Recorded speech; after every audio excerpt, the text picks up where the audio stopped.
अब हम लोग आज पढ़ेंगे electronic theory of diamagnetic substance. पिछले दिन हम पढ़ाए थे electronic theory of paramagnetic substance.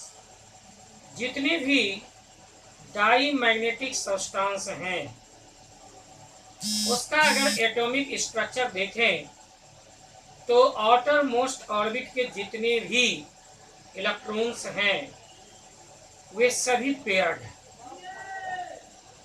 तो पेयर्ड इलेक्ट्रॉन में एक इलेक्ट्रॉन क्लॉकवाइज घूम रहा होगा और दूसरा इलेक्ट्रॉन एंटी क्लॉकवाइज घूम रहा होगा। यहाँ पर हम फिगर फर्स्ट में इसको दिखाए हैं। अगर हम कोई मैग्नेटिक फील्ड में इसको नहीं रखते हैं तो दोनों की वेलोसिटी समान होती है लेकिन अपोजिट होता है। एंगुलर वेलोसिटी भी समान होता है लेकिन अपोजिट होता है।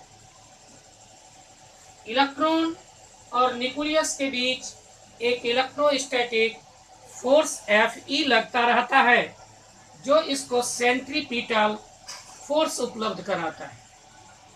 दोनों का जो मैग्नेटिक डायपोल मोमेंट है वह इक्वल होता है लेकिन डायरेक्शन इसका अपोजिट होता है, इसलिए दोनों एक दूसरे को कैंसिल कर देता है, यानी resultant magnetic dipole moment zero होता है। लेकिन जब हम उसको मैग्नेटिक फील्ड में प्रवेश करा देते हैं तो जो क्लॉकवाइज इलेक्ट्रॉन घूम रहा होता है उसका स्पीड, उसकी वेलोसिटी बढ़ जाती है, जबकि जो क्लॉकवाइज घूमता है उसका स्पीड डिक्रीज कर जाता है।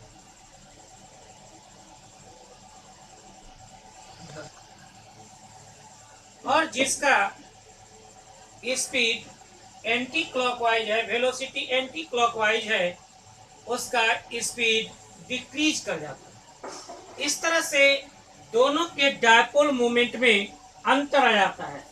अगर दोनों का नेट डायपोल मोमेंट निकालें तो स्मॉल यानी कुछ डायपोल मोमेंट रेस्ट हो जाता है जिसका डायरेक्शन अप्लाइड मैग्नेटिक फील्ड के डायरेक्शन के ठीक अपोजिट होता है।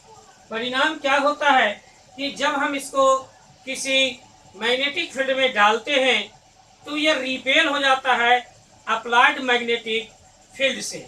यही है electronic theory of diamagnetic substance का। डाई मैग्नेटिक सब्सटेंस टेम्परेचर से बिल्कुल इंडिपेंडेंट होता है। इस टेम्परेचर का इस पर कोई प्रभाव नहीं पड़ता है, एटमॉस्फेरिक टेम्परेचर का कोई प्रभाव इस पर नहीं पड़ता है। और दूसरा जो है आप याद रखिए, डाई मैग्नेटिज्म सभी सब्सटेंस का गुण होता है